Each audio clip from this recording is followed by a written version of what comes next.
folk pop redirects here. Not to be confused with pop folk. Folk rock is a musical genre combining elements of folk music and rock music. In its earliest and narrowest sense, the term referred to a genre that arose in the United States and the United Kingdom around the mid-1960s. The genre was pioneered by the Los Angeles band the Byrds, who began playing traditional folk music and Bob Dylan penned material with rock instrumentation, in a style heavily influenced by the Beatles and other British bands. The term folk rock was itself first coined by the U.S. music press to describe the Byrds' music in June 1965, the same month that the band's debut album was issued.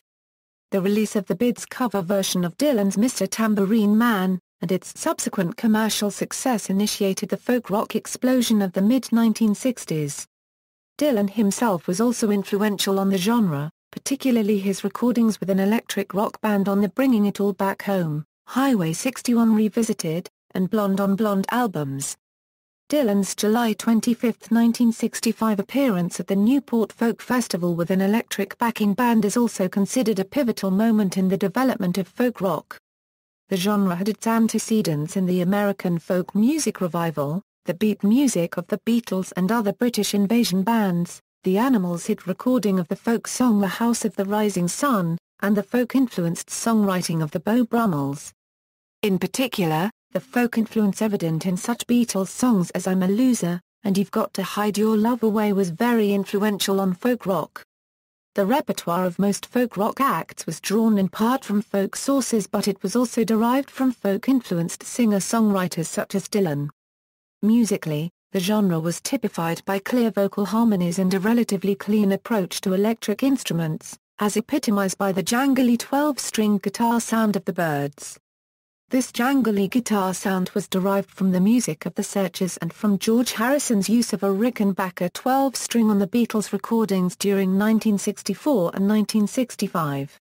This original incarnation of folk rock led directly to the distinct, eclectic style of electric folk pioneered in the late 1960s by Pentangle, Fairport Convention and Alan Stivell.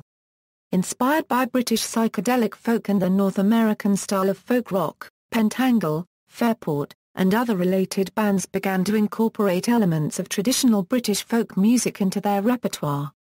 Shortly afterwards, Fairport bassist, Ashley Hutchings, formed Steel Eye Span with traditionalist folk musicians who wished to incorporate overt rock elements into their music, and this, in turn, spawned a number of other variants, including the overtly English folk rock of the Albion Band and the more prolific current of Celtic rock. In a broader sense, folk rock includes later similarly inspired musical genres and movements in the English-speaking world and, to a lesser extent, elsewhere in Europe. As with any genre, the borders are difficult to define. Folk rock may lean more toward folk or toward rock in its instrumentation, its playing and vocal style, or its choice of material. While the original genre draws on music of Europe and North America, there is no clear delineation of which folk culture's music might be included as influences.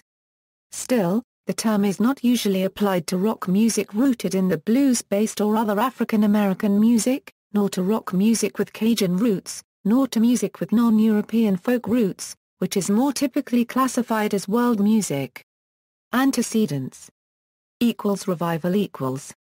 In the United States, folk rock arose mainly from the confluence of three elements: the urban vocal groups of the folk revival, folk protest singer-songwriters, and the revival of North American rock and roll after the British invasion. Of these, the first two owed direct debts to protest folk singers such as Woody Guthrie and Pete Seeger, along with the leftist popular front culture of the 1930s. Among the earliest of the urban folk vocal groups was the Almanac Singers, who were formed specifically for the purpose of popularizing protest music for political ends and whose shifting membership during the early 1940s included Guthrie, Seeger and Lee Hayes. In 1948 Seeger and Hayes joined Ronnie Gilbert and Fred Hellerman to form the Weavers, who had a number of hits, including Kisses Sweeter Than Wine, Wimowee, The Wreck of the John B., and a cover of Lead Belly's Goodnight, Irene. The Weavers' mainstream popularity set the stage for the folk revival of the 1950s and early 1960s and also served to bridge the gap between folk, popular music, and topical song. By 1951, however, the group had fallen foul of the U.S. Red Scare of the McCarthy era, and as a result they disbanded in 1952. The group reformed in 1955, releasing the influential The Weavers at Carnegie Hall album in 1957, before disbanding for a second time in 1964, although Seeger had left the group in 1958. The Weavers' sound and repertoire of traditional folk material and topical songs directly inspired the Kingston Trio, a three-piece folk group who came to prominence in 1958 with their hit recording of Tom Dooley, which peaked at number 1 on the Billboard Hot 100 chart. The Kingston Trio provided the template for the flood of collegiate folk groups that followed between 1958 and 1962, including the Brothers Four, the Limeliters, the Chad Mitchell Trio, the New Christy Minstrels, and the Highwaymen. Like the Kingston Trio, these groups all featured tight vocal harmonies, mildly comedic stage routines, and a repertoire of professionally arranged folk music and topical song, aimed at a mainstream, popular audience. The crystal-clear harmony singing and liberal outlook that characterized American folk rock during the mid-1960s sprang directly from the music and philosophies of the collegiate folk movement. In addition, the presence of traditional folk songs in the repertoires of a number of folk rock acts can be attributed to the heightened level of exposure that the folk revival afforded such material. Many future folk rock artists, including members of the Byrds, the Mamas and the Poppers, and Buffalo Springfield, along with solo singers like Barry McGuire and Scott McKenzie, began their professional music careers in folk revival groups. At roughly the same time as these collegiate folk vocal groups came to national prominence, a second group of urban folk revivalists, influenced by the music and guitar-picking styles of folk and blues artists like Woody Guthrie, Lead Belly, Brownie McKee, and Josh White, also came to the fore. Many of these urban revivalists were influenced by the recordings of traditional American music from the 1920s and 1930s that Folkways Records had reissued, with Harry Smith's Anthology of American Folk Music series of albums being particularly influential. While this urban folk revival flourished in many cities across the U.S. particularly Chicago, Los Angeles, and Denver New York City, with its burgeoning Greenwich Village coffeehouse scene and population of topical folk singers, was widely regarded as the center of the movement. Out of this fertile environment came such folk protest luminaries as Bob Dylan, Tom Paxton, Phil Ochs, and Peter, Paul and Mary, many of whom would transition into folk rock performers as the 1960s progressed. Like the 1950s Beat generation before them, the vast majority of the urban folk revivalists shared a disdain for the values of mainstream American mass culture. This rejection of traditional values and the attendant politicization it often bred, along with fervent support for the civil rights movement, led many folk singers to begin composing their own protest material. The most important and influential of this new wave of folk protest songwriters was Bob Dylan, whose complex lyrics not only provided a commentary on contemporary social issues but on his own life experiences too, and thus, paralleled the work of earlier Beat generation writers like Allen Ginsberg and Jack Kerouac. After the term singer-songwriter was first coined in 1965, it was applied retroactively during the late 1960s to the likes of Dylan, Paxton, and other folk-rooted artists, whose repertoires had transitioned from traditional to self-penned material during the early 1960s. The influence of this folk protest movement would later manifest itself in the socio-political lyrics and mildly anti-establishment sentiments of many folk rock songs, including hit singles such as Eve of Destruction, Like a Rolling Stone, For What It's Worth, and Let's Live for Today. Across the Atlantic, a parallel folk revival was occurring in the UK during the 1950s and early 1960s. The leading protagonists of this revival, often referred to as the Second British Folk Revival, were folk singers Ewan MacColl and Bert Lloyd, both of whom saw British folk music as a vehicle for leftist political concepts and an antidote to the American-dominated popular music of the time. However, it wasn't until 1956 and the advent of the skiffle craze that the British folk revival crossed over into the mainstream and connected with British youth culture. Skiffle was a blend of jazz, folk, and country blues, with roots in African American folk music and the post-war British jazz scene. During the late 1950s, thousands of teenage skiffle groups sprang up in the UK, each performing traditional material on inexpensive or makeshift instruments, such as acoustic guitar, banjo, harmonica, tea-chest bass, and washboard. Many British beat, folk, and rock musicians who came to prominence in the 1960s first picked up a musical instrument in order to play skiffle, and the folk influences inherent in the genre introduced a new generation of young musicians to traditional music. This renewed popularity of folk music forms in Britain led directly to the progressive folk movement and the attendant British folk club scene. Among the leading lights of the progressive folk movement were Bert Jansch and John Renburn, who would later form the folk rock band Pentangle in the late 1960s. Many other notable folk rock artists such as Donovan, Al Stewart, and John Martin also had roots in the progressive folk scene, as did American singer-songwriter Paul Simon. The Beatles and the British Invasion. Beginning in 1964 and lasting until roughly 1966, a wave of British beat groups, including the Beatles, the Rolling Stones, the Dave Clark Five, Jerry and the Pacemakers, the Kinks, and Herman's Hermits amongst others, dominated the U.S. music charts. These groups were all heavily influenced by American rock and roll, blues, and bar Euro musical genres they had been introduced to via homegrown British rock and roll singers, imported American records, and the music of the skiffle craze. While rock and roll and, to a lesser extent, blues were still popular in the UK, for many young Americans these genres had either become somewhat our copyright mode copyright, as was the case with rock and roll, or were largely unknown to white audiences, as was the case with the blues. These UK groups, known collectively as the British Invasion, reintroduced American youth culture to the broad potential of rock and pop music as a creative medium and to the wealth of musical culture to be found within the United States. In addition, a number of the British Invasion bands also wrote their own pop and R&B-flavored material, something that was rarely done at the time and something that would prove to be influential on many U.S. bands as the 1960s progressed. Although there had been a few sporadic British successes in the U.S. charts prior to 1964, notably the Tornado, E.'s hit instrumental Telstar, the British Invasion began in earnest in January 1964 when the Beatles' I Want to Hold Your Hand single reached number 1 on the Billboard Hot 100. This was followed by the American release of Meet the Beatles, an LP that topped the Billboard album charts in February 1964 and went on to influence many forms of American popular music during the 1960s. February also saw the Beatles embark on their first North American tour, during which they made 3 high-profile television appearances on the popular Ed Sullivan Show, with their first appearance drawing an estimated viewing audience of 73 million.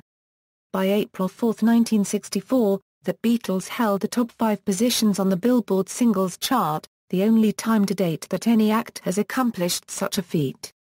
The Beatles' impact on America went far beyond commercial success, however, with the fact that the band wrote much of their own material being particularly influential on aspiring U.S. musicians. In addition, the youthful exuberance of the band's music, the inventive melodies and harmonies that they utilized, and their image as 4 equal personalities rather than the more usual star being backed by a group of anonymous musicians were all revolutionary in terms of creating a new standard for musical groups. Of particular importance to the development of folk rock were the subtle folk influences evident in such Beatles compositions as I'll Be Back, Things We Said Today, and I'm a Loser, with the latter song being directly inspired by folk singer-songwriter Bob Dylan. These songs were all influential in providing a template for successfully assimilating folk-based chord progressions and melodies into pop music. This melding of folk and rock and roll in the Beatles' music became even more explicit during 1965, with the release of You've Got to Hide Your Love Away, a folk-derived song with introspective lyrics, again influenced by Dylan. Although the Beatles themselves utilized folk as just one of many styles evident in their music, the underlying folk influences in a number of their songs were proved to be extremely important to folk rock musicians attempting to blend their own folk influences with beat music. In the wake of the Beatles' first visit to America, A whole slew of other British beat groups followed, capitalising on the prevailing American fascination for all things British and monopolising the US charts for the next 2 years. The effect that the music of these British bands, and the Beatles in particular, had on young Americans was immediate.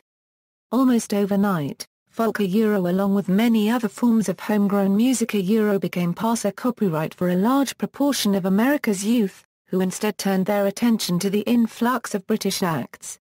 The influence of these acts also impacted on the collegiate folk and urban folk communities, with many young musicians quickly losing interest in folk music and instead embracing the rock and roll-derived repertoire of the British invasion.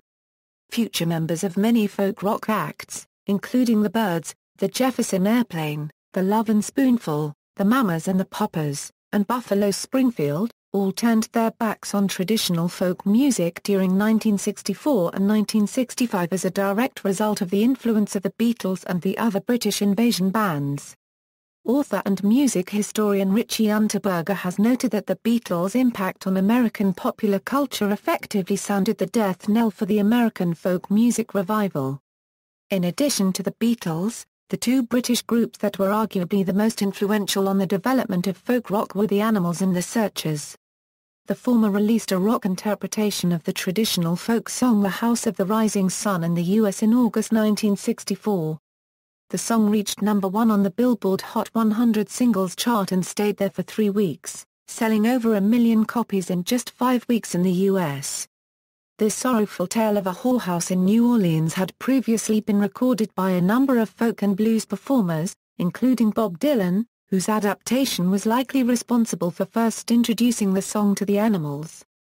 The band's arrangement of The House of the Rising Sun, which transmuted the song from an acoustic folk lament to a full-bore electric rock song, would go on to influence many folk rock acts but none more so than Dylan himself, who cited it as a key factor in his decision to record and perform with an electric rock band during 1965. The Searchers, on the other hand, were influential in popularizing the jangly sound of the electric 12-string guitar. Many of the musicians in the collegiate and urban folk movements were already familiar with acoustic 12-string guitars via the music of folk and blues singer Lead Belly. However, the Searchers' use of amplified 12 strings provided another example of how conventional folk elements could be incorporated into rock music to produce new and exciting sounds. The Beatles' lead guitarist, George Harrison, also influenced this trend towards jangly guitars in folk rock with his use of a Rickenbacker 12-string guitar on the Beatles' mid-1960s recordings. This relatively clean, jangly sound Euro without distortion or other guitar effects Euro would prove to be a cornerstone of folk rock instrumentation and would become de rigueur for American folk rock records made during 1965 and 1966. Proto-folk rock equals. Although folk rock mainly grew out of a mix of American folk revival and British invasion influences, there were also a few examples of proto-folk rock that were important in the development of the genre. Of these secondary influences, arguably the most important was the self-penned, folk-influenced material of San Francisco's The Beau Brummels. Despite their Beatlesque image, the band's use of minor chords, haunting harmonies, and folky acoustic guitar plying Euro was heard on their debut single Laugh. Laugh Euro was stylistically very similar to the later folk rock of the Byrds. Released in December 1964, Laugh peaked at number 15 on the Billboard Hot 100 in early 1965, while its similarly folk-flavored follow-up, Just a Little, did even better, reaching number 8 on the US singles chart. Surprisingly, neither the band, nor their guitarist and chief songwriter Ron Elliott, were overtly influenced by folk music.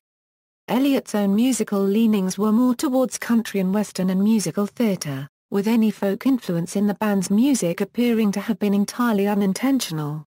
Nonetheless, the high-profile success of the Beau Brummels' music was important in demonstrating that a hybrid of folk and rock could potentially be translated into mainstream commercial success.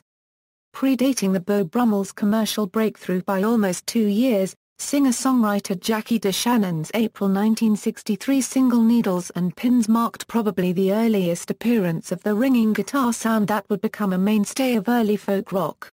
This use of cyclical, chiming guitar riffs was repeated on DeShannon's late 1963 recording of her own composition, When You Walk in the Room.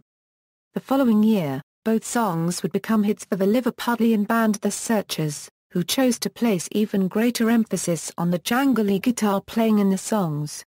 In addition, a number of DeShannon's songs from the period, including When You Walk in the Room, displayed a greater degree of lyrical maturity and sensuality than was usual for pop songs of the time. This heightened degree of emotional introspection was inspired by her love of Bob Dylan's folk songwriting, and as such, DeShannon can be seen as one of the first American artists to attempt to absorb folk sensibilities into rock music. In the UK, the folk group The Springfields had been releasing folk-oriented material featuring full band arrangements since the early 1960s, including renditions of Lonesome Traveler, Allentown Jail, and Silver Threads and Golden Needles. Although these records owed more to orchestral pop than rock, they were nonetheless influential on up-and-coming folk rock musicians on both sides of the Atlantic. In mid-1965, folk singer-songwriter Donovan was also experimenting with adding electrified instrumentation to some of his folk and blues-styled material, as evidenced by songs such as You're Gonna Need Somebody on Your Bond, and Sunny Good Street. Perhaps more importantly, in spite of his folky persona and repertoire, Donovan had always considered himself a pop star, rather than a folk singer. As a result, he had been thinking of a way in which to introduce folk-styled acoustic guitars and socially conscious lyrics into pop music for several years prior to his 1965 breakthrough as a recording artist. It is of little surprise, therefore, that by January 1966, he had recorded the self-penned hit Sunshine Superman with a full electric backing band. Other notable bands and solo artists who were blurring the boundaries between folk and rock in the early 1960s, include Judy Hensk, Richard and Mimi Ferrier Plus or Minuser, and the Mugwumps, the latter of which were a New York band featuring future members of the Lovin' Spoonful and the Mamas and the Poppers. Also of note are the Australian band The Seekers, who had relocated to England in 1964 and reached number 1 on the UK singles chart with I'll Never Find Another You in February 1965. Although it was not strictly a folk song, I'll Never Find Another You was heavily influenced by Peter, Paul and Mary and featured a cyclical, 12-string guitar part that sounded remarkably similar to the guitar style that Jim McGuinn of the Byrds would popularize later that same year. There are also a few antecedents to folk rock present in pre-British invasion American rock and roll, including Elvis Presley's 1954 cover of the Bill Monroe bluegrass standard Blue Moon of Kentucky. Buddy Holly's self-penned material, which strongly influenced both Dylan and the Byrds. Ritchie Valens' recording of the Mexican folk song La Bamba. Lloyd Price's rock and roll adaptation of the African-American folk song Stagger Lee. Jimmy Rogers' rock and roll flavored renditions of traditional folk songs. And the folk and country-influenced recordings featured on the Everly Brothers' 1959 album, Songs Our Daddy Taught Us. However, this early rock and roll influence on folk rock was not recognized at the time and has only become discernible with the benefit of hindsight. 1960s. The Byrds equals. The moment when all of the separate influences that served to make up folk rock finally coalesced into an identifiable whole was with the release of the Byrds recording of Bob Dylan's Mr. Tambourine Man. Written by Dylan in early 1964, the Byrds recording of the song was issued by Columbia Records on April 12, 1965. Within 3 months it had become the first folk rock smash hit, reaching number 1 on both the Billboard Hot 100 and the UK singles chart. The single's success initiated the folk rock boom of 1965 and 1966, during which a profusion of Byrds-influenced acts flooded the American and British charts. The term folk rock was itself first coined by the U.S. music press to describe the band's sound in June 1965, at roughly the same time as Mr. Tambourine Man peaked at number 1 on the Billboard chart. The song was also included as the title track of the Byrds' debut album, Mr. Tambourine Man, along with its follow-up Turn. A also became influential in establishing folk rock as a popular musical genre. Dylan's material would provide much of the original grist for the folk rock mill, not only in the US but in the UK as well, with many pop and rock acts covering his material in a style reminiscent of the Byrds. In particular, the Byrds' influence can be discerned in mid-1960s recordings by acts such as The Lovin' Spoonful, Barry Maguire, The Mamas and the Papas, Simon and Garfunkel, Jefferson Airplane, The Turtles, We Five, Love, and Sonny and Cher. The nucleus of the Byrds had formed in early 1964, when Jim McGuinn, Gene Clark, and David Crosby united by a shared love of the Beatles' music came together under the moniker of the Jet Set at the Troubadour Folk Club in Los Angeles. The trio all had a background in folk music, with each member having worked as a folk singer on the acoustic coffeehouse circuit during the early 1960s. In addition, they had also spent time, independently of each other, in various folk groups, including the New Christy Minstrels, the Limeliters, the Chad Mitchell Trio, and Les Baxter's Balladeers. Soon after forming the Jet Set, Crosby introduced McGuinn and Clark to his associate Jim Dixon, who became the group's manager. Dixon had access to World Pacific Studios in Los Angeles, which he began to utilize as a rehearsal space for the band. During the course of 1964, the trio expanded their ranks to include drummer Michael Clark and bassist Chris Hillman, with the band eventually changing their name to the Byrds in November. It was during the rehearsals at World Pacific that the band began to develop the blend of folk music and Beatles-style pop that would characterize their sound. However, this hybrid was not deliberately created. Instead, it evolved organically out of the band's own folk music roots and their desire to emulate the Beatles. The band's folk influences, lack of experience with rock music forms, and Beatles-esque instrumentation, all combined to color both their self-penned material and their folk-derived repertoire. Soon the band themselves realized that there was something unique about their music and, with Dixon's encouragement, they began to actively attempt to bridge the gap between folk and rock. As rehearsals continued, Dixon managed to acquire an acetate disc of the then unreleased Mr. Tambourine Man from Dylan's music publisher. Although the band were initially unimpressed with the song, they began rehearsing it with a full, electric rock band arrangement, changing the time's signature from 2/4 to 4/4 in the process. Dixon invited Dylan to hear the band's rendition at World Pacific and the singer-songwriter was apparently impressed by what he heard, enthusiastically commenting, "Wow, you can dance to that." Dylan would later join the Byrds on stage at Ciro's nightclub in Hollywood on March 26, 1965, further cementing the symbiotic relationship between the artists. The Byrds' reworking of Mr. Tambourine Man, along with the Animals' rock interpretation of The House of the Rising Sun, helped to provide Dylan himself with the impetus to start recording with an electric backing band. The Byrds signed to Columbia Records in November 1964 and on January 20, 1965, they entered Columbia Studios in Hollywood to record Mr. Tambourine Man. The single's blend of abstract lyrics, folk-influenced melody, complex harmonies, jangly 12-string Rickenbacker guitar playing, and Beatles-influenced beat, resulted in a synthesis that effectively created the subgenre of folk rock. The song's lyrics alone took rock and pop songwriting to new heights. Never before had such intellectual and literary lyrics been combined with rock instrumentation by a popular music group. As the 1970s dawned, folk rock evolved away from the jangly template pioneered by the Byrds, but their influence could still be heard in the music of bands like Fairport Convention and Pentangle. The Byrds themselves continued to enjoy commercial success with their brand of folk rock throughout 1965, most notably with their #1 charting single Turn, Turn, Turn. By the start of 1966, however, the group had begun to move away from folk rock and into the new musical frontier of psychedelic rock. The folk rock sound of the Byrds has continued to influence many bands over the years, including Big Star, Tom Petty and the Heartbreakers, R.E.M., the Long Riders, the Smiths, the Bangles, the Stone Roses, Teenage Fan Club, and Delays among others.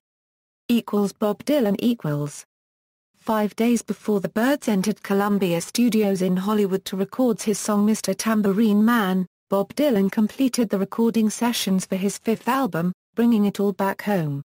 Of the 11 tracks included on the album, 7 featured Dylan backed by a full electric rock band, in stark contrast to his earlier acoustic folk albums. As previously mentioned, Dylan's decision to record with an electric backing band had been influenced by a number of factors, including the Beatles' coupling of folk-derived chord progressions and beat music, the Byrds rock adaptation of Mr. Tambourine Man, and the Animals' hit cover of The House of the Rising Sun. In addition, Dylan's producer Tom Wilson, whose own musical leanings were oriented more towards jazz and soul and folk music, had been encouraging Dylan to experiment with an electric band since 1964. In fact, the Bringing It All Back Home sessions did not represent Dylan's first experiments with a backing band. During the sessions for the Freewheelin' Bob Dylan album in October 1962, Dylan had recorded the non-album single Mixed Up Confusion with a skifflesque backing band. However, the single had been a commercial failure and had consequently remained unheard by the public at large. Bringing It All Back Home was released on March 22, 1965, peaking at number 6 on the Billboard Top LPs chart and number 1 on the UK album chart. The album's blend of rhythm and blues-derived rock and abstract, poetic lyrics was immediately influential in demonstrating that intelligent lyrical content could be wedded with rock and roll. The songs on the album saw Dylan leaving folk music far behind Euro, and not just on the rock-derived material that made up side 1 of the original LP, but also on the acoustic songs that comprise side 2. Even with this folkier, acoustic material, Dylan's biting, apocalyptical, and often humorous lyrics went far beyond those of contemporary folk music, particularly the folk protest music with which he had been previously associated. The song Subterranean Homesick Blues was taken from the album and issued as a single in April 1965, and it became a sizable hit internationally, reaching number 39 in the US and number 9 in the UK. Performed with a full backing band, the song's musical structure was loosely based on Chuck Berry's Too Much Monkey Business, while the lyrics were a dizzying array of free association rhymes, hip street speak, and cautionary advice for the singer's own generation. On July 20, 1965, Dylan released the groundbreaking Like a Rolling Stone, a 6-minute-long scathing put-down, directed at a down-and-out society girl, which again featured Dylan backed by an electric rock band. Released just as the Byrds' cover of Mr. Tambourine Man topped the charts in the United States, the song was instrumental in defining the burgeoning folk rock scene and in establishing Dylan as a bona fide rock star, rather than a folk singer. The song's blend of self-righteous eloquence and guitar and organ-dominated musical backing, was hugely influential on rock music and has remained so up to the present day.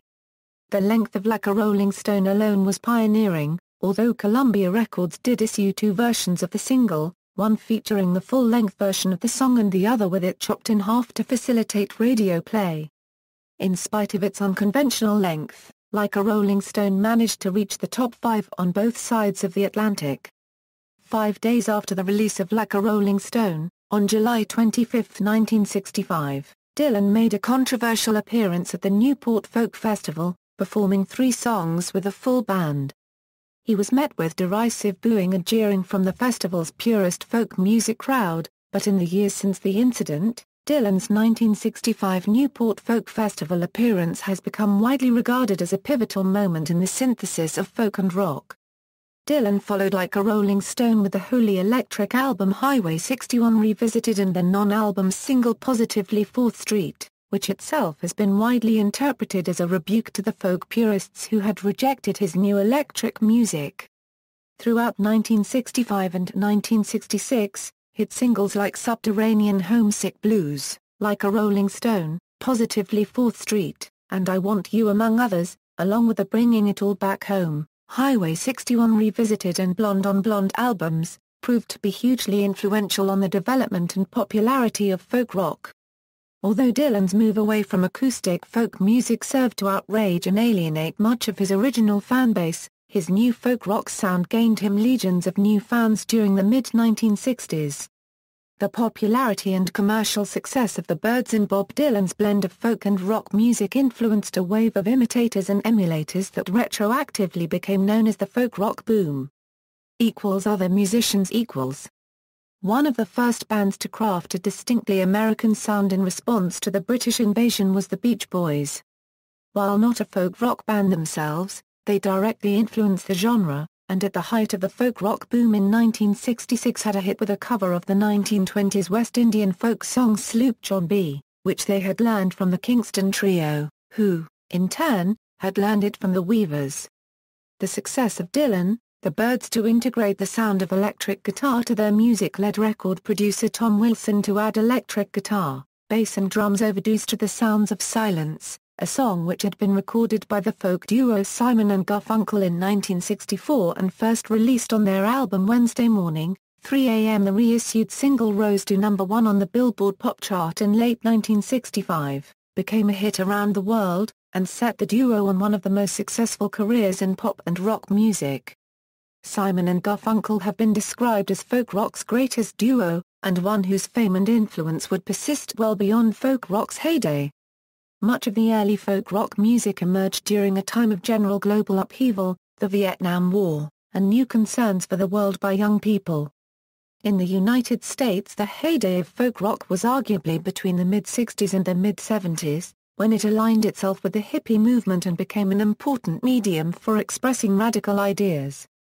Cities such as San Francisco, Denver, New York and Phoenix became centers for the folk rock culture, playing on their central locations among the original folk circuits. The unplugged and simplified sound of the music reflected the genre's connection to a critical view of a technological and consumerist society. Unlike pop music's escapist lyrics, arguably a fantasy distraction from the problems in life, folk artists attempted to communicate concerns for peace, global awareness, and other touchstones of the era. Bands whose music was significantly folk rock in sound during the mid to late 1960s included Donovan, The Lovin' Spoonful, The Mamas and the Papas, The Youngbloods, Love, and, in their earliest years, Jefferson Airplane. In the mid-1960s, singer-songwriter Gordon Lightfoot began moving his folk songs into a folk rock direction with recordings such as the percussion-driven Black Day in July, about the 1967 Detroit riot. He would go on to top the charts in the 1970s with a number of his folk rock recordings, such as Sundown, and Carefree Highway, and would come to be known as a folk rock legend. Some artists, originally produced with a harder-edged rock sound, found the ability to communicate more easily and felt more genuine in this method of delivery. In this category was Cat Stevens, in London, who began, much like the Byrds in the United States, but toned down the sound more frequently, with acoustic instruments, performing songs that contain concern for the environment, war, and the future of the world in general. The Canadian singer-songwriter Joni Mitchell won many Grammy Awards with her folk rock pop songs. Subgenres. Country folk. A subgenre originally arising from the early 1960s folk and country-influenced music of singer-songwriter artists such as Bob Dylan and Bobby Bare, as well as from folk revivalist vocal groups like the Kingston Trio. During the late 1960s, many folk rock artists including Dylan, Ian and Sylvia, and the Byrds began to incorporate a strong country influence into their music, drawing heavily on Hank Williams, Merle Haggard, and Buck Owens amongst others, resulting in the concurrent offshoot of country rock. This successful blending of country, folk and rock styles led to pioneering country folk records by folk-influenced singer-songwriters such as John Denver and Neil Young during the 1970s. Country folk music usually displays a softer, more laid-back feel than the majority of country music and is often complemented by introspective lyrics, thus preserving its folk singer-songwriter roots.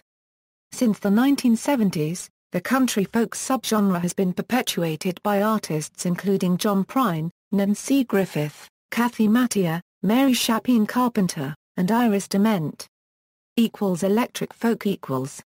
Electric folk is the name given to the form of folk rock pioneered in Britain during the late 1960s by the bands Sweeney's Men, Fairport Convention, and Pentangle. It uses traditional British music and self-penned compositions in a traditional style, and is played on a combination of traditional and rock instruments. This incorporation of traditional British folk music influences gives electric folk its distinctly British character and flavour.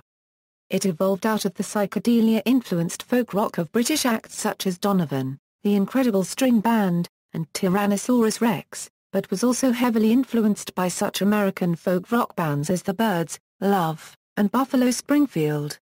Electric folk was at its most significant and popular during the late 1960s and 1970s, when, in addition to Fairport and Pentangle, it was also taken up by groups such as Steely Span and the Albion Band.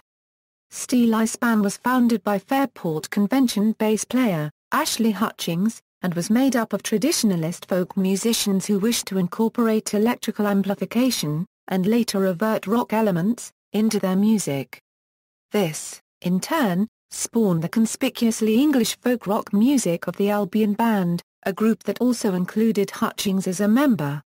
In Brittany, electric folk was pioneered by Alan Stivell and later by French bands like Malicorne. During this same period, electric folk was adopted and developed in the surrounding Celtic cultures of Ireland, Scotland, Wales, Brittany, and Cornwall, to produce Celtic rock and its derivatives. Electric folk also gave rise to the subgenre of medieval folk rock and the fusion genres of folk punk and folk metal. By the 1980s, the popularity of the electric folk was in steep decline, but it has survived into the 21st century and has been revived as part of a more general folk resurgence since the 1990s. Electric folk has also been influential in those parts of the world with close cultural connections to Britain, such as the US and Canada. Celtic rock a subgenre of folk rock that combines traditional Celtic instrumentation with rock rhythms, often influenced by a wide variety of pop and rock music styles. It emerged from the electric folk music of the late 1960s and was pioneered by bands such as Ho Slips, who blended Gaelic mythology, traditional Irish music and rock. The British singer-songwriter Donovan was also influential in developing Celtic rock during the late 1960s, with his albums The Hurdy-Gurdy Man, Bearabajagal, and Open Road, the latter of which actually featured a song entitled Celtic Rock. The subgenre was further popularised in 1973 by Thin Lizzy, who had a hit with Whiskey in the Jar, a traditional Irish song performed entirely in the rock idiom.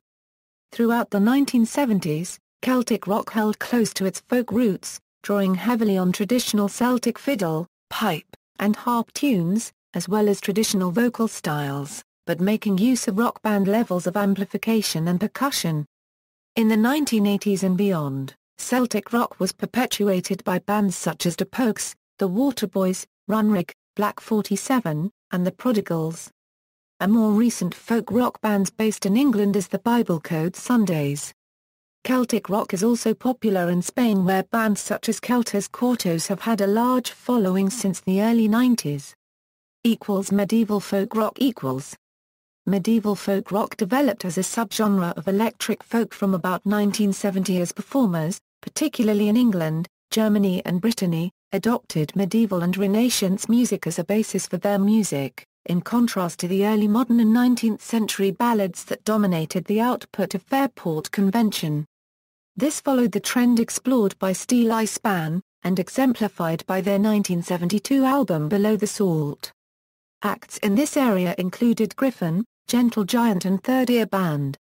In Germany, Augenwed, originally formed in 1970 as an acoustic folk group, opted to draw exclusively on High German medieval music when they electrified, setting the agenda for future German electric folk. In Brittany, as part of the Celtic rock movement, medieval music was focused on by bands like Ripail from 1977 and Saga de Ragnar Lodbrok from 1979. However, by the end of the 1970s almost all of these performers had either disbanded or moved, like Gentle Giant and Griffin, into the developing area of progressive rock. In the 1990s, as part of the wider resurgence of folk music in general, new medieval folk rock acts began to appear, including the Ritchie Blackmore Project Blackmore's Night, German bands such as In Extremo, Subway to Sally or Shandmore and English bands like Circulus. British progressive folk rock In Britain, the tendency to electrify brought several progressive folk acts into rock. This includes the acoustic duo Tyrannosaurus Rex, who became the electric combo T-Rex. Others, probably influenced by the electric folk pioneered by Fairport Convention from 1969, moved towards more traditional material, a category including Dando Shaft, Amazing Blondel, and Jack the Lad, an offshoot of northern progressive folk group Lindisfarne, who were one of the most successful UK bands of the early 1970s. Examples of bands that remained firmly on the border between progressive folk and progressive rock were the short-lived Comus and, more successfully, Renaissance, who combined folk and rock with elements of classical music. Regional varieties. Central Europe and the Balkans. Hungary. In Hungary the fusion of rock and folk music began in 1965, when the band Illa Copyright S introduced Hungarian folk music elements into their beat-influenced music, winning everything which could be won in that time at festivals, TV contests, etc. Their rock musical Istvan, Akirali, released in 1980 contains strong folk influences and traditional folk songs as well. The film made based on the rock opera was one of the biggest box office hits in 1980. Later on bands like Barbara, Gar Copyright Ogla Cubed R, Cormora N and drums have developed a distinctive sound using odd rhythms, progressive rock, Hungarian and Grieckic. Folk traditions. Romania. In Romania Transylvania Phoenix, founded in 1962, introduced significant folk elements into their rock music around 1972 in an unsuccessful attempt to compromise with government repression of rock music. The attempt failed, and they ended up in exile during much of the Ceausescu era, but much of their music still retains a folk rock sound. The present-day bands Spitelo Diergna D. Florin and ZDOBYIZDUB also both merge folk and rock. Yugoslavia and its successor states. Although large number of Yugoslav 1960s beat bands, like Iskre, Suliwit, Zlatni Dac, Bil Viaduct NJE, Samonikli and Dynamity performed and recorded covers of Balkan traditional songs, it was the late 1960s and early 1970s when the Yugoslav rock bands started incorporating folk elements into their own compositions. Progressive rock bands Korni Grupa and U Grupa and acoustic rock band Esvremna Navrim were pioneers in incorporating folk music elements into their sound, and were followed by progressive rock bands Smark and Dad, acoustic rock bands DAG and Sunkokrit, and jazz fusion bands led by Sol and Den Zarden. By Jello Dugm, which emerged in the mid-1970s, had huge success with their folk-influenced hard rock sound, becoming the most popular Yugoslav band, managing to sustain this status during the 1980s. However, at the beginning of the 1980s, By Jello Dugm switched to new wave, and in the late 1980s to pop rock, but their last few releases also featured folk music elements. Late By Jello Dugm albums influenced a number of pop rock folk rock bands, mostly from Sarajevo, Crvena Jabuka, Plavi Orgstar, Merlin, Valentino, Hari Mata Hari, Jugoslavini. Several hard rock and heavy metal bands, like Vitrini Poljubak and Griva, incorporated folk music elements into their songs. The singer-songwriter Ilare Balaevaya incorporated elements of folk music of Vojvodina into a number of his songs, while some of his albums, like Na Poslitku and Ranimras, were completely folk rock-oriented. Another notable act whose music featured a combination of rock and Vojvodina folk music were the band Garavi Sokak. The band Garlijo incorporated some folk music elements into their music during the late 1980s and early 1990s, and in 1999 released the album J 3/4 NJAA Kajuchia with covers of Serbian traditional songs. The band Azra started their career as a new wave band, but in their late period started to incorporate folk music elements into their music. After the band disbanded, the band's former leader, Branimir Angstrom Julia continued to use folk music elements on his solo albums, often recording covers of traditional songs. In the early 1990s, Serbian band Orthodox Celts emerged. They saw major success with their Irish folk Celtic rock sound, influencing a number of younger bands, most notably Ternanog and Irish Stew of Cindy Dunn. The Soviet Union and its successor states. Russian folk rock artists combine elements of Russian rock with Celtic music, folk music of northern countries as well as Russian folk music.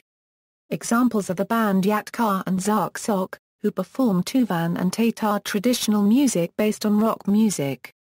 The first known fusions between rock music and folklore in Russia began with bands of the Via generation till the end of the 1960s and the early 1970s, such as Pesnuri and Ariel. The songs by the 1975 student ensemble Ornament are based on Anglo-American folk music. The group later renamed to Kikarusa, and performed from 1986 on as a professional band. The band Karlinov Most was formed that year, releasing their debut album, Vivoroton, in 1990, which contained ethnical motifs and shamanic motets. Numerous bands and musicians have cited this band as an influence, most notably Inna Zelana and the band Dvuraki. Less known bands, such as Adu, performed in the style of folk and country rock. The first half of the 1990s saw diverse groups such as Sector Gaza, CKAZY Liza, Rada Itanevnik, Ad Libitum, and Bashnir Rowan. Musicians of these groups incorporate, beside folk rock, several different genres, ranging from psychedelic music to jazz and neo-folk. Sergei Karlygin's 1994 EP Nigrado became Russia's first dark folk album. Members of the folk rock band Tylyulin Shpigel, formed in 1996, later invited the singer Arose to join the band. After the breakup of Tylyulin Shpigel in 1999, Arose joined the band Melnitsa, replacing founding member Ruslana Komlyakova. Around the time, in 1999, the band Veter Vody was formed, including Denis Skirida and Maria Larina from Tylyulin Shpigel. Despite their separation from Melnitsa in 2002, the latter band is still one of the most famous folk rock bands in Russia. From the end of the 20th century on there formed such bands as Ivanova, The Darts, Relrodge, Pelagia, THTHN, Tintel, Sibliniji, Drogovodana, Vnuku Sviatoslava, 7ETSVET, Thuith Micron TH1/2 TH Micron NN Euro TH Micron THTH, Nachalovika, Nazlady Vagantov, Krisin Shimdra, Rido, Tol Miriam, Jen Dos, Osimira, White Owl, Vili, Nimpel, H. Ural, Monologue V. Pustein, TH, TH degree N TH degree TH squared TH degree N Euro TH cubed TH degree, Brachiuinotivi, TH, TH1/4 TH micron TH degree TH N florin TH cubed TH degree, TH Euro TH 3/4 TH no TH 1/2 N on TH no. One of the most popular and successful folk rock bands in Ukraine are Drejimenia Up TSVET, which received a Ukrainian Rock Award for the Best Folk Rock Group in Ukraine in 2006. Turkey Turkey, during the 1970s and 1980s, also sustained a vibrant folk rock scene, drawing inspirations from diverse ethnic elements of Anatolia, the Balkans, Eurasia and the Black Sea region and thriving in a culture of intense political strife, with musicians in nationalist and Marxist camps.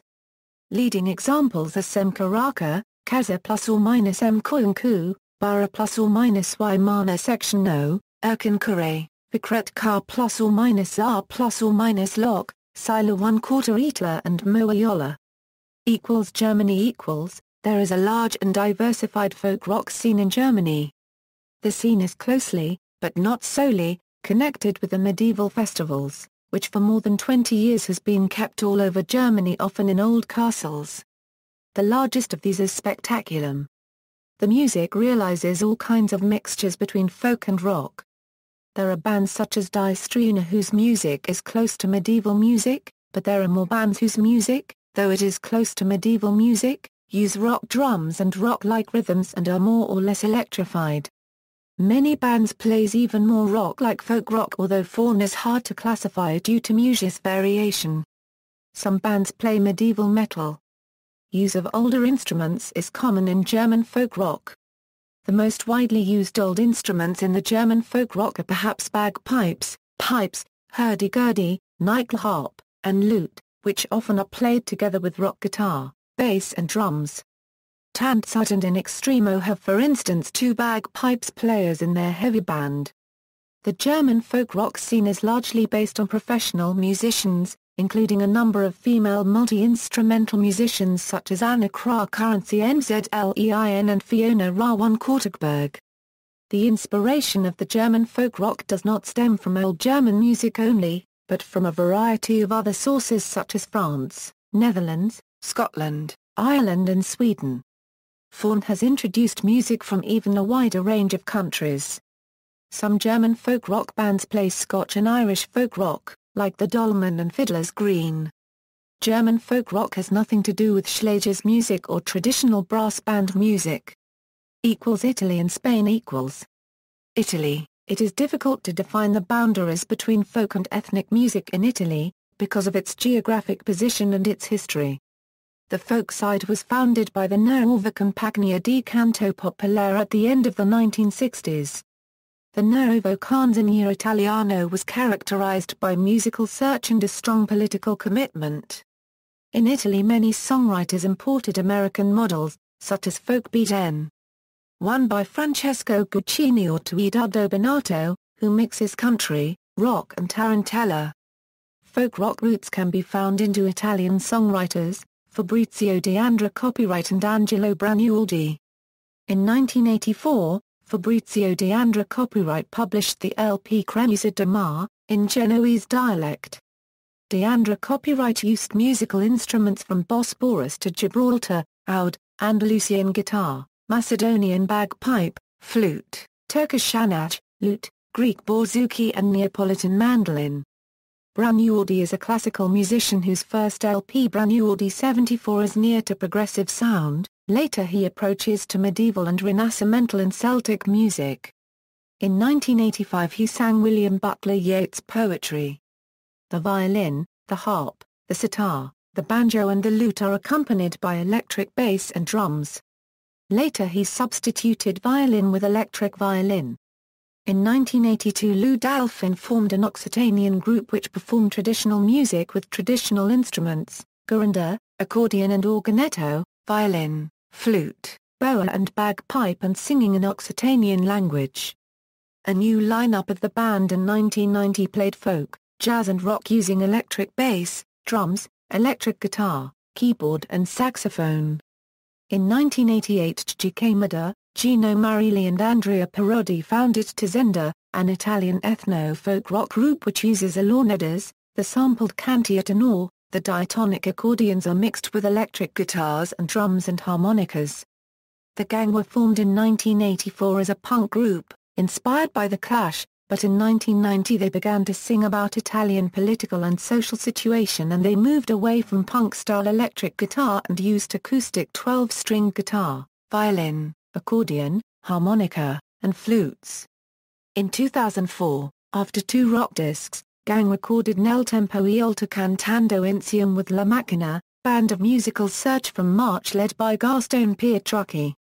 Traditional songs and Gang's songs were revised-rearranged, an example of fusion between rock and popular tradition. In 1991 some performers from Emilia-Romagna founded Modena City Ramblers, which blends the combat rock musical style with folk, traditional Irish music, political songs and partisan songs. Later MCA used a world music sound, and blended in rock, punk, tape loops and samples, creating a new genre called Celtic Pachanka.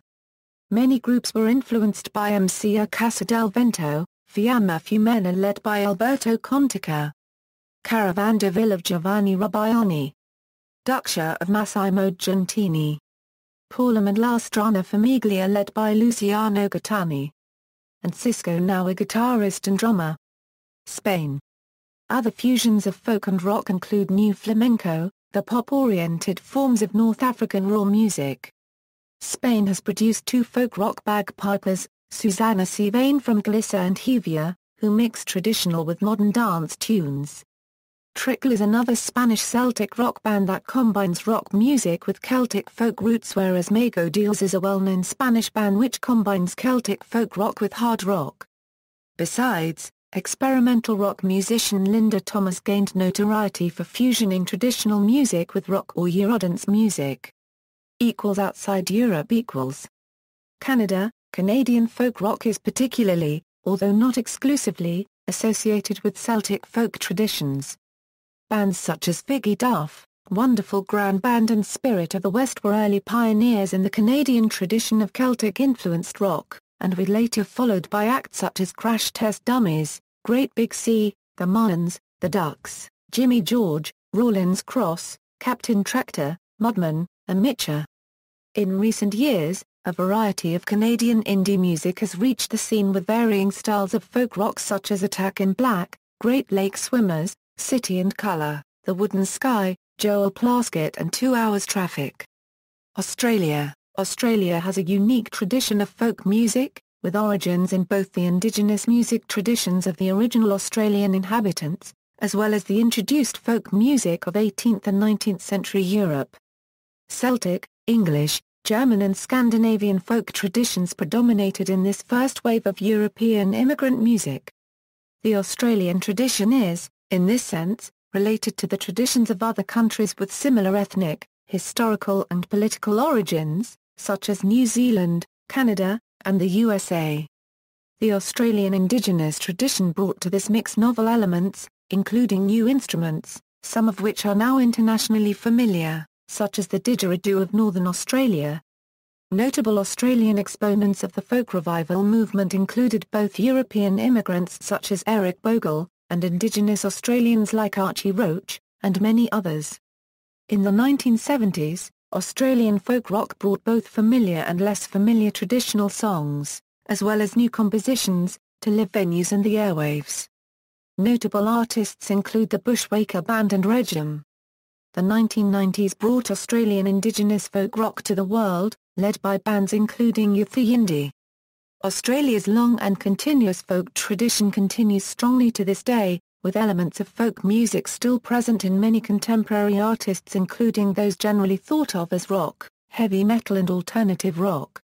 East Asia, in Japan in the 1960s with the Aleki boom brought about by the Ventures and the astronauts touring in the country, bands such as Takeshi Terauchi and Blue Jeans, The Spacemen, and Munetaka Anu and Sharp 5 combine Japanese folk music with surf rock and instrumental rock, often doing instrumental rock renditions of Japanese folk songs. Manila Sound is a subgenre popular in the Philippines. Notable musicians in this genre include Freddie Aguilar, Florante, Hebia Bartolom and Banoe, Asine, Sampaigta, Ray Valera, Sharon Cuneta, Hot Dog, the Apu Hiking Society, VST and Company, Rico J. Puno, and Ryan Kyabiab, although only Aguilar's, Florante's, Bartolom's, Asine's and Sampaigta's music can be considered folk rock, with the others more aptly under the folk pop or simply pop rubric. See also: List of folk rock artists, rockabilly, bluegrass music, folk metal, pagan rock. References.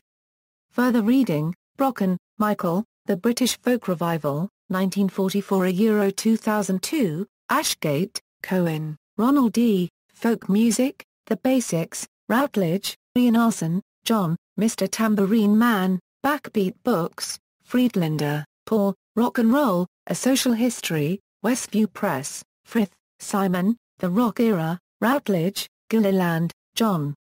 Blowin' in the Wind, Pop Discovers Folk Music. Pop Chronicles. Digital Library on TEDU.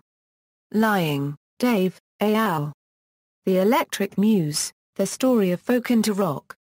London, M. Ewan, Poe, Horst the Folk Record Sourcebook, England/Ireland/Scotland/Wales. 2nd ed. Berlin, Horst Pohl, Shelton, Robert, No Direction Home, The Life and Music of Bob Dylan, Da Capo Press, Swears, Britta, Electric Folk, The Changing Face of English Traditional Music, Oxford University Press, Unterberger, Richie, 8 Miles High, Folk Rock's Flight from Haight-Ashbury to Woodstock, Backbeat Books, Unterberger, Richie, Turn. The 60s Folk Rock Revolution, Backbeat Books, Walker, Michael, Laurel Canyon, Macmillan, Woodstra, Chris. Eleween, Stephen Thomas. Bogdanov, Vladimir, Editors, All Music Guide to Rock, Backbeat Books, Zach, Alban, The Poetics of Rock, University of California Press.